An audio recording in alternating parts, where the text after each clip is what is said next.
So hi, good morning, everyone. Thank you once again for joining us uh, after so many weeks of a hiatus. Management through movies is back. It is an initiative of Square Sequel. We have a few logos under the brand. Square Sequel works with the corporates and clients across industries where we render training programs, any L&D needs, and Square Sequel is there to support. Now, management through movies came to us as a small initiative when the lockdown began. We all use videos and clips in our training sessions to prove a point or to teach something. So we thought, why not take it outside the training room now that the lockdown is it has made the entire world a training room. So we started management through movies, and once every month or twice every month pick a movie, and we talk about the leadership lessons that we can all learn from that particular movie. So thank you all for joining us, and over to you, Jim. Thank you so much, Zoya. And I think I must confess that we were guilty of being inconsistent with respect to management through movies. We were pretty consistent when the lockdown was there, but as things started to open up, we became a little lethargic, if I may say so. But having said that, I'm glad that we are back, and I've just started sharing my screen. Just to add, this would be the recording will be made available on our YouTube channel by the name Jimmy Jain. In case if you wish to access, it's also there, and it will also be the link should also be put on our website as well. Right. So let's move forward. And if you look at this movie, King Richard, and if I may go back to the format with which we are going to talk about what this movie is all about. Uh, when we started management through movies, we experiment with different formats. Initially, we used to share the storyline, and then we used to link at the questions, and then we used to look at the lessons and the questions. Eventually, there were some movies very powerful in their dialogue delivery, so we used to pick up dialogues. But this time, we thought of doing it a little differently. Instead of sharing the complete storyline with you, we're going to go step by step and keep picking up the lessons as we move forward. And of course, I think it should take about no more than 20 minutes or so, post which we'll always have your perspective, whatever you wish to share. Now, this does not mean that whatever lessons we are going to share, these are the only lessons from this movie. This is something which we picked up from many, or which we found are worthy, to be right at the top than the others. That doesn't mean that others are not important. All the lessons are equally important, and it's all about perspective, right? So let's move forward, and this is something which I've shared. Now let's talk about the movie. Now, if you and for me, the movie is extremely close to my heart for two reasons. I play tennis, so I can I could actually enjoy the movie from the lens of the tennis player, and also from the lens of a facilitator and a leadership coach. And that's where I realized that this is something which we must share. So if you see, the story goes to Richard Williams, who lives in California with his wife and his three stepdaughters and two daughters called Venus and Serena. Now, he aspires to turn Venus and Serena into professional tennis players. He has prepared a plan for success even before they were born. Now, imagine, he created a plan that the children are yet to be born, but he has made a success plan for them. And how he did that? He actually created a 78-page plan. He saw a Romanian tennis player by the name Virginia Ruzici. She got a prize money of 40,000 US dollars for a 4-day tournament. And he realized that probably he's earning 36,000 in 1 year. And that was the day he realized that I have to go back to my wife. And he actually went to his wife and said, look, we're going to have two more kids, and I'm going to make them tennis players. Now, if you look at the lesson here, look at the planning he did. And the way I look at it is, you have to see before you believe. And I'm a firm believer of that. In fact, the recent book which I have authored, We all talk about you must write what you wish to have in life, and here is a proof that even before things could happen, he actually wrote everything, and we know everything actually came true. So writing is extremely, extremely powerful. However, you will have to see before you believe. Now this is interesting. um, you have to imagine, and when you imagine, imagination is like what I call is a GPS of your brain. you know we all have those Google Maps wherein you put the coordinates. So our imagination actually drives our life through the Google Map in our brain, right? So this is the first thing which probably I want to talk about. You have to see before you believe. Get into as specifics as you can. I'm sure some of us are aware of this. However, it reiterates what the belief is. Write, and when you write to the minutest of the details. That's something which I would recommend. Now, as they were progressing, so Richard and Brandy, that's their mother, they were coaching Venus and Serena on a daily basis. It was a very tough life for them. Now, Richard was a security guard, and Brandy, the mother of the kids, was a nurse. And they were working tirelessly, and they were figuring out what do we do? How can we find a coach for them?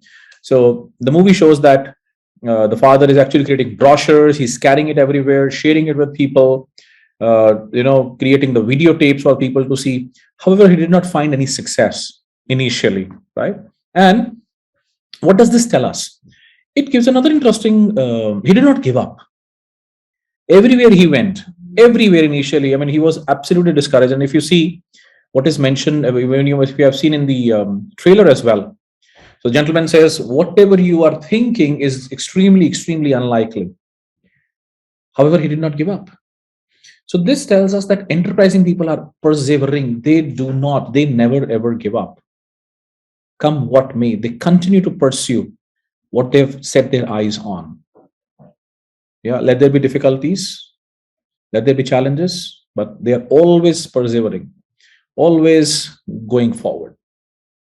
Now, and eventually, the Richard would often tell Venus and Serena to ignore what other people were doing and focus exclusively on their short-term task and long-term task. He said, if you pay attention to others, it's extremely pointless and it will distract you. See the path you are on and keep going. And this is where I would say, this is one of my favorite quotes. What I do is my dharma, and what others do is their karma. Which means what I ought to do, what I intend to do, what I've set my eyes on, I will focus on that. You know, I have the same 24 hours. I have the same energy. What all of us carry. It's the choice is up to us, up to each one of us as an individual. How do you want to spend that time, and where do you spend that energy? That choice is absolutely up to us. And what I do, I have made this quote as a part of my life. You know, whether I'm doing a professional life or whether I'm in the personal life, what am I supposed to do? I just focus on that. There could be challenges. It's okay. Now, in for example, in training programs, what we do, whatever we tell people, right? As facilitators, we are supposed to, right? Or what the mandate is given to us. What others will do eventually out of that is their karma. Which means whether people are implementing or not implementing doesn't mean that I will start changing my course based on what people are saying. So set your eyes on your long-term and short-term goals. In fact, during pandemic, what we did, we created 30 days goals in the organization. It really kept us, on track. Otherwise, it was very easy to slip off. So ensure that you're paying attention to what you're supposed to do. And then, if you look at this picture, and some time ago, I was traveling. I was at the Bangalore airport. The boarding queue was long, and I saw one gentleman, with his headphones on and absolutely oblivious of what's going on around him, and he was enjoying the music. Something struck me at that point of time that if we focus so much on our goals, not thinking about what others are saying, how beautiful the life can become. Richard showed that to us. in the movie and of course in real life, when we set our goals on, eyes on something, just relentlessly pursue it. Yeah. When we are enjoying the music, we are least bothered, if I'm shaking my booty, I mean, in terms of what others will say, but I'm just enjoying. Similarly for our goals. Yeah. And now, it so happened that Richard took sisters to Paul Cohen, the coach for Pete Sampras and John McEnroe at that point of time. However, the coach said, I can only train one sister. And he actually chose Venus. Now, Richard, of course, was disappointed, and he never wanted to let that opportunity also go. He also said yes. However, he did not want to let down Serena. So, what he did, he bought a camera, he recorded every training session which Venus took from Paul. Next day, Brandy, the mother of the kids, would actually replay those videos and train Serena with that. Amazing, no? The amount of effort and the commitment which the parents had shown towards the kids. Now, the lesson which I would like to draw here is, at any point of time, you know, it's always a Y junction at any situation in life. That's what I believe in. One side says, I cannot. Second side says, how can I? The choice lies with us, which way we want to go. Imagine, the father could have said, oh, I tried, but the coach has chosen only one. So, yeah, that's about it. But he did not let that happen. He moved into how can I? How can I also train the other kid? Right. So, similarly, in life, you'll always have this challenge. At that point of time, ask yourself, are you in I cannot, or are you saying how can I? That choice lies with each one of us. Moving forward, he not only worked on the strokes and the mental skills early in the training, he also installed a lot of confidence in both the kids, in Serena and Venus. He used to tell Venus that she would be number one soon, and he told Serena that she would be the greatest of all time. We know it all came true. Now this is interesting. When Venus got selected, right, he used to tell Venus, you will become world's number one. The other child, the other girl was, which is Serena, was dejected. He walked up to her and said, look, you are going to be the greatest of all time. Now, what is the lesson or the reflection we can pick up from here? The right attitude and a strong mind will win the game for us. Now, while right attitude may be relative, however, strong mind or strong willed is something, which can take us there. That's extremely important thing. Another thing, if I talk about attitude, is what I call in my terminology is BFP and KFP. बहुत फर्क पड़ता है, क्या फर्क पड़ता है, right? And the moment you do that, life becomes, what actions you intend to take in that situation becomes a little easier. And then, when eventually he moved on to another coach called Rick Massey. He actually, his academy was in Florida. They actually went over there. Over there, when the training was going on, Richard told that my girls will not play juniors tournament. It's very tough. And there was another tennis champion called Jennifer Capriati. She was a teenage sensation. However, in the just 2 years, she actually, burnt out. She was not able to keep up. And it so happened that when Richard saw this, he said, I will not let my kids become like that. He wanted them to stay in school, receive education, and keep training. No matter what, everyone insisted why they are not playing juniors. Because you pick up any tennis pro, any tennis professional, they have been through that route only, whether it was men's tennis or whether it was women's tennis. However, Richard said, it's all in my plan. I don't want this to happen. And when Venus was ready, he allowed her to turn pro and enter the competition. In her first match, she played against Sean Stafford, ranked 59 in the world, and won 6-3, 6-4. Now, what does that mean? How do we carve our own path? I mean, do we follow the path the others have been through, or can I tread a different path, something which will give me an extraordinary success? How do I keep that belief? How do I ensure that yes, I know what I'm doing? And then Now the tournament is going to begin, but before the tournament, the family meets a Nike executive who offers them a major sponsorship deal worth $3 million. Now, the coach, Rick, he urges them to accept. And he said, you know what? Jennifer Capriati got only $2 million. You're getting three. However, the family collectively agrees to decline, believing that once Venus begins to play, she'll attract more lucrative offers. And think of it like this. Sometimes I wonder that if I was probably in his place, maybe $3 million is not a small amount. Maybe I could have said yes. But here is this individual who said no. Once she will, and this is right now, she's not even playing, but once she will start playing, she will be able to attract better and lucrative offers.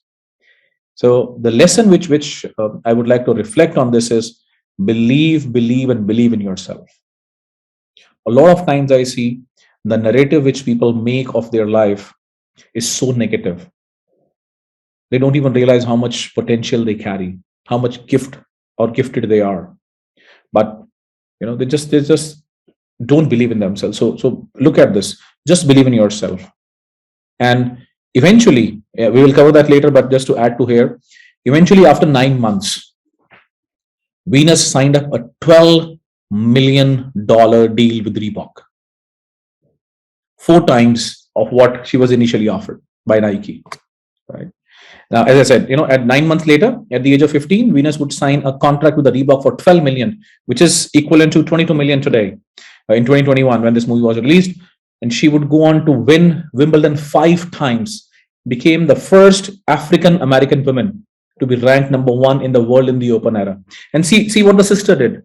Serena, who joined Venus as a professional player 2 years later, would become a 23-time Grand Slam champion, considered to be one of the greatest female players in the tennis history. Look at this. And the lesson which I would like to mention here is miracles happen for those who believe in them. See how the entire story unfolded. There is a man who saw something. He wants his children, who are not even there, who are not even born, to become tennis players, writes a 78-page plan of success, and it comes true to the T. Isn't it a miracle? To me, absolutely it is. So miracles happen for those who believe in them. So to sum it up, you have to see before what you believe in. Enterprising people are always persevering. What I do is my dharma. What others do is their karma. Choice is yours. I cannot, or how can I? And the right attitude and a strong mind will win the game. Carve your own path. Believe. Please believe in yourself. Each one of us has amazing gifts, and miracles happen for those who believe in them. So this is what I thought I'll share with you today. Let's open up for Q&A now. Any perspective, not only a Q&A, maybe any perspective or maybe any reflections, thoughts? Anyone?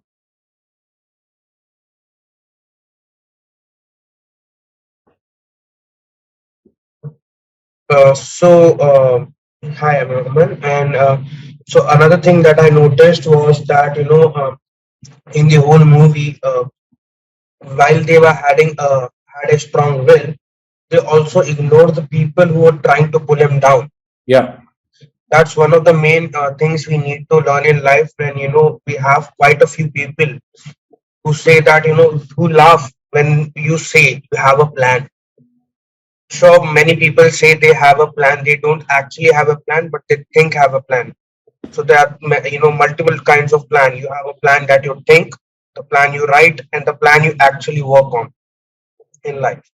Yep. I think that's very important. And if I may add something there, Aman, and that's in Hindi. दुनिया का सबसे बड़ा रोग क्या कहेंगे 4 लोग, और शायद वो 4 लोग आपको अभी जिंदगी में मिलेंगे ही नहीं.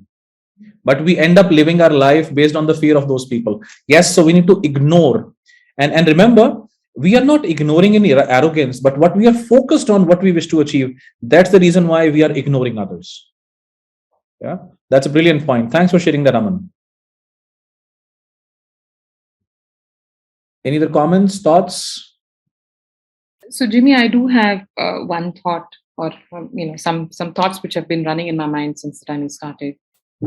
They in the lives of Venus and Serena, there was a King Richard. Yeah. In our lives, sometimes there can be an anchor and they cannot be one. By the way, we're all in the learning field, and we constantly say that career is in your hands. You are the architect of your own career and your own journey, your own development. And then we sort of say, the managers have to help the team members put their individual development plans together and slightly make the journey more meaningful for the employees. So there are a lot of different messages going out at different times. I will quickly sort of get to the question that I have.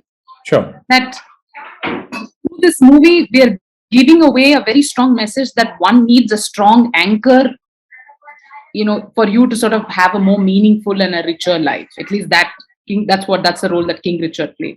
But in reality, some people don't have that, and therefore they are their own architects. Yeah. But the message that I think we should drive is that even if you are your own architect, even then you can have a meaningful life. It doesn't really need you to have a mentor or a coach or like an external stimuli. That's what I'm saying. Just one thought which was running in my mind. I don't have a question, but this was a thought. No, that's a brilliant thought, but I would like to answer it a little differently. That gets addressed in another movie. Oh, which one is that? Oh, there are plenty of them, which is on self-made man. I mean, there was nobody to take care of them, right? And they made things possible. I mean, for example, you pick up Lakshya or you pick up the walk, right? So the individual decided this is what I need to do, and this is what I will do. So I appreciate where you're coming from, but if you look at this movie, right? Yes, there is an anchor or there is somebody who will create a success path for you. However, creation of the success path will not guarantee success unless otherwise the individual for whom the path is written actually walks on it, right? So what you're saying makes sense. But having said that, if you look at the management lessons from this movie, there is an anchor, and if I may extend that, there's another side to this story as well, which we are not considering because that is beyond this movie, wherein the other family. This was the second marriage for Richard. The first family feels, that they are neglected. So that's another perspective which may emerge out. So when you go to the Google and do some search on this, people will say, "Oh, he's Richard. He's no King Richard." That's what one of his eldest daughters mentioned. That where was he when we needed him? So they are all there. Those are perspective, but we don't get into that discussion because. We are restricting our learnings to the movie, what was depicted there. But what you are saying, we certainly cover that in the other story, which is based on another movie. But yes, Sure. Point well taken. Sorry, I didn't want to digress the discussion, but I was just wanting to sort of share a random thought which came into my mind. Absolutely. There were a few other thoughts, but I think I'll just hold off till I go through more such management through movies. Sure. Yeah. So the idea here is we pick up that movie and we see the learning from that movie. And each one of them drives a very different lesson. Fair point. Yeah. Cool. Very nice. All right. Thanks for your comments, Soumya. Appreciate it. In fact, to add to this, even in the movie, there's this one scene where he makes them all watch Cinderella. And he sits through it, asks everyone, what is it that you learned? What is it that you learned? Everybody came through different thing, and he just drove one point. He said that all throughout when she was struggling, when she became the prince's wife, and even then she stayed humble. So he took the movie at the face value, just learn what it is. Because definitely Cinderella can also drive so many other points, but then he just picked that from the movie and drove that through. I think thanks for reminding that, Zoya. That's a very beautiful lesson again from that movie that these girls were bragging, after she has won a tennis tournament. And as father, he said, look, let's go and watch Cinderella. Everybody was excited. And then he said, what did you learn from this? And everybody said different things. But he said, remember, winners, leaders are also humble. So just take that lesson. Amazing. Yeah, and this movie is full of so many of them. And as I said, we picked up only few, which would really, probably are right there on the top. Yeah. Cool. Thank you so very much. Anything else? Yeah, Arun, this side, Yeah, again. two points. One on the learning from the movie, and second on the comment Soumya and you were having. So I have some bit on that. First is on the movie. I think a very strong goal or purpose. I think that is the toughest part to have, to be able to decipher or to able to identify the goal or the purpose or the path one can pursue. Uh, Having worked in very large organization, I worked with TCS for about 16 years. So um, I think there are so many paths which are available to a person after a person joins. It is extremely, it's not easy. Those who pick up the rider and then move from delivery to sales and to move to other roles, basically looking at their own strengths, are able to tread the path far better than others. So I think one aspect is that having been able to identify the path or the purpose for the professional and the life goals is one aspect of it. If you want to comment on that, then hold on the second point right now. No. Go ahead. Go ahead. Yeah. See, on the other side, on the anchoring part, I wanted to share a small uh, kind of thing from my working with a large Tata Group organization and TCS in large. I'll just give one example of how this anchoring naturally happens. Chandra, no, is not an unknown name to me. I mean, he was picked up by Ramadurai. Yep. And but he also had very clear thought on in terms of going working closer to the customer. Mhm. Now the success which Chandra has got, Ramadurai, who was the anchor, did not achieve that. And in the organization, we have seen people who are picked up to take up higher roles are identified by somebody who pulls them up and prepares them and do that. And there are umpteen examples I have, and you will also have that. So the anchoring as a process naturally happens in the organization, uh, not because of any other need or succession plan, but people, I've seen people who work effectively. I'm talking of giving reference to the president of one very large unit today. He picked up the team which will work with him. Each of this picked up, and each of them have grown to a very high level. Now, that is where I feel it may also happen naturally, even though you may not have assigned a mentor or anchor in that sense. Interesting. That's a very interesting point, Arun. The way I look at it is organization and an entrepreneur. So that's where the difference comes in. Yes, any organization, I mean, it would be natural, as you said. The leader will pick up the people or the inner circle or the team, core team, with whom he or she thinks that they can put that vision into the reality which he is able to visualize. And then comes the individual. The individual may not have that luxury which the large organizations may provide to their people, and that's where that's where that individual actually becomes the anchor and the motivator and the mentor for himself or herself. But interesting point. Yeah.